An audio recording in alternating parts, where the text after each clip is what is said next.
In the shadow of war, diplomacy often wears the mask of mercy. At first glance, the proposed Rakhine Corridor appears to be a lifeline designed to deliver desperately needed humanitarian aid to nearly 2 million displaced people in northern Rakhine, Myanmar. But behind this humanitarian facade lies a strategic battleground that could redraw the map of influence across South Asia, Southeast Asia, and the Bay of Bengal. As the United States, China, and India circle the corridor with their own interests, and as Bangladesh's leadership teeters between competing demands, this humanitarian effort could become the next flashpoint of proxy conflict and great power rivalry. 1. What is the Rakhine Corridor? The Rakhine Corridor is a proposed land and sea route intended to allow United Nations aid and humanitarian supplies into northern Rakhine State, which has been devastated by civil conflict, ethnic cleansing, and military operations.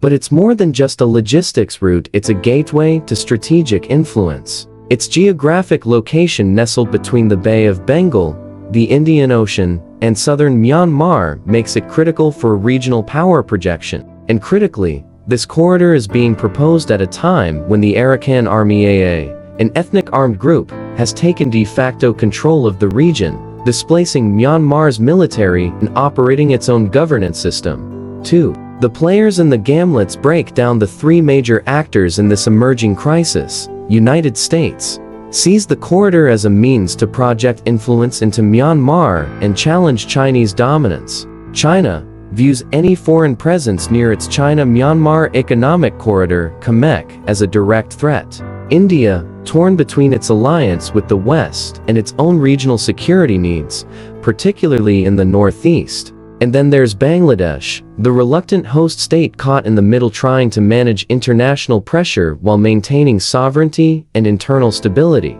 3. The U.S. humanitarian push strategic soft power? On the surface, the U.S. champions the corridor as an urgent humanitarian intervention, backed by the UN and supported by civilian leaders in Bangladesh, including Nobel laureate Muhammad Yunus, now leading an interim civilian government.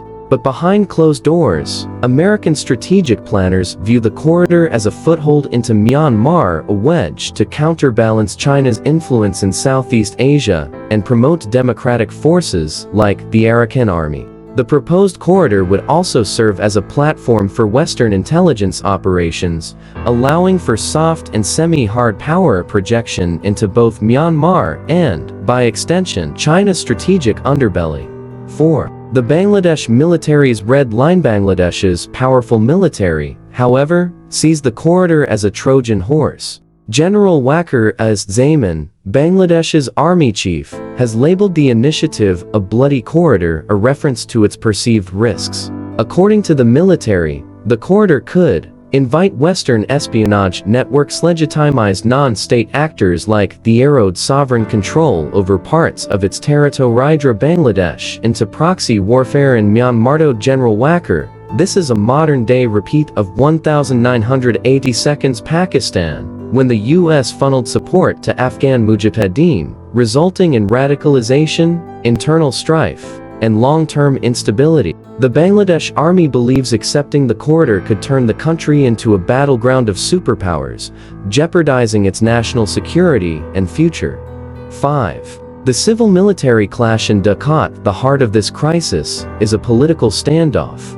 Muhammad Yunus wants to delay elections and cooperate with the UNUS corridor plan. General Waqar demands elections and opposes the corridor outright. This internal power struggle mirrors larger geopolitical concerns. The military favors regional alliances, including alignment with China and India, while the civilian leadership is being pulled toward Western alignment. This division could define Bangladesh's strategic direction for decades. Will it become a sovereign neutral or a proxy state for larger powers? 6. China's strategic Beijing's concerns go far beyond humanitarian optics. The China-Myanmar Economic Corridor (CAMEC) runs through Kiaokufu Port in southern Rakhine. This port is vital to China's energy security and maritime trade, offering a shortcut to the Indian Ocean that bypasses the Strait of Malacca. A Western-backed corridor in northern Rakhine would interrupt this critical infrastructure,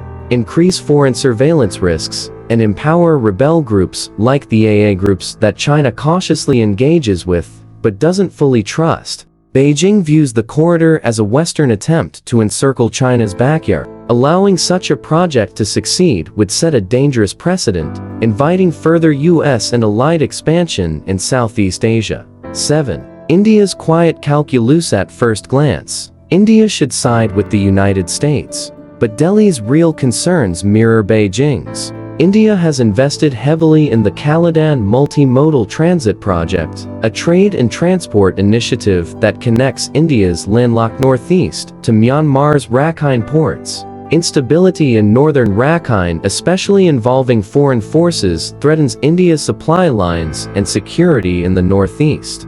Moreover, India is wary of US intelligence agencies gaining access to northeast India's vulnerable tribal belts, potentially stirring unrest or separatist sentiment. As a result, India is quietly aligning with Bangladesh's military and China's broader position, despite its formal strategic partnership with the US. Indian intelligence is even rumored to have established covert links with the Arakan Army, engaging in informal talks in Mizoram and offering non-lethal support, all without publicly acknowledging the relationship. 8. The Arakan Army's growing power. The Arakan Army AA is no longer a fringe rebel group. They now control 90% of Rakhine State, operate administrative institutions, and hold key border townships. For the AA, the Rakhine Corridor is a diplomatic windfall. It would allow them to legitimize their control over Rakhinegan international recognition, secure humanitarian aid that cements their governance. However, this empowerment poses a risk. By giving the AA control over aid flows and regional access, Myanmar's territorial integrity is further undermined, and the stage is set for a broader proxy conflict. 9. The broader geopolitical stakes. The Rakhine Corridor is more than just a supply route. It's a test case for how future proxy wars might unfold in Asia. Under the guise of humanitarian aid, it could enable US and NATO-aligned intelligence penetration, keenness, military countermeasure, realignment with regional powers, a splintering of Bangladesh's internal politics. For Bangladesh, the choice is existential: support the corridor and risk destabilizing the military and provoking China, reject it and face diplomatic backlash from the US and its allies. 10. The Bay of Bengal, Asia's next flashpoint. The Bay of Bengal, once a backwater of global geopolitics, is now a strategic epicenter. Why? It connects South Asia to Southeast Asia, is home to vital shipping lanes and energy routes. It is a potential theater for submarine warfare and missile deployments. Whoever controls the corridors leading into the Bay of Bengal from Myanmar to Bangladesh will control the choke points of the 21st century maritime economy. The Rakhine Corridor could determine who dominates future aid flows in conflict zone. SWO gains a military or surveillance presence in South Asia. WO gets to shape regional trade, transit, and intelligence ecosystems. 11. What comes next? Scenarios and consequences. Standing at the edge of a geopolitical chessboard, here are 3 plausible futures. Scenario 1.